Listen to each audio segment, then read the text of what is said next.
This is Kelly Hill, Executive Editor of RCR Wireless News. I'm here on the show floor at Mobile World Congress Los Angeles 2019 with Andreas Rössler, who is Technology Manager for Rohde & Schwarz. How are you, Andreas? I'm very good. Good to see you, Kelly. Good to see you. So you talked today about dynamic spectrum sharing, and so I want to pick your brain a little bit. Tell us about this feature and what's going on in this area. Yeah, I mean, we had the chance first time to present at Mobile World Congress, which is sometimes something new for Rohde & Schwarz as well.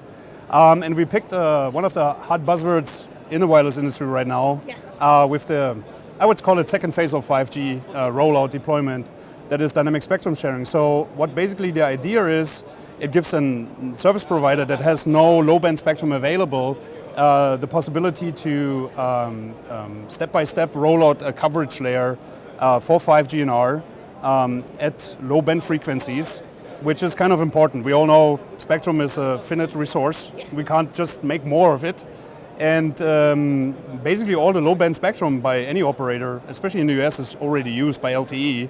I mean, we can experience this with our phones today, carrier aggregation and the data rates that needs to come from somewhere, and it's basically the aggregation of spectrum. So what to do now, not to refarm or buy new spectrum, which we don't see an auction happening anytime soon, except CBRS next year.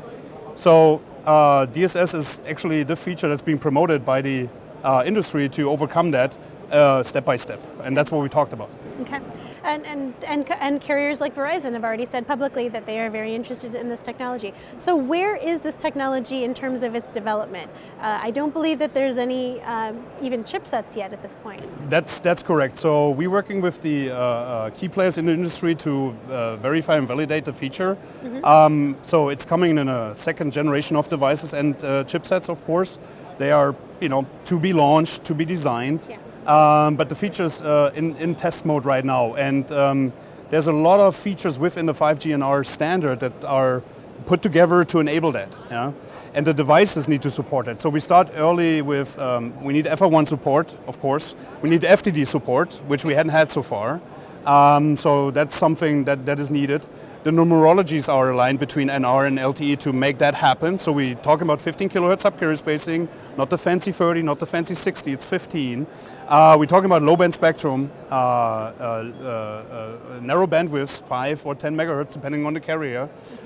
So there's not really like a boost in data rate to be expected. It's just really there to enable a coverage layer for 5G and R. And there's a couple of features actually also on the LTE side that basically resurrected MBSFN.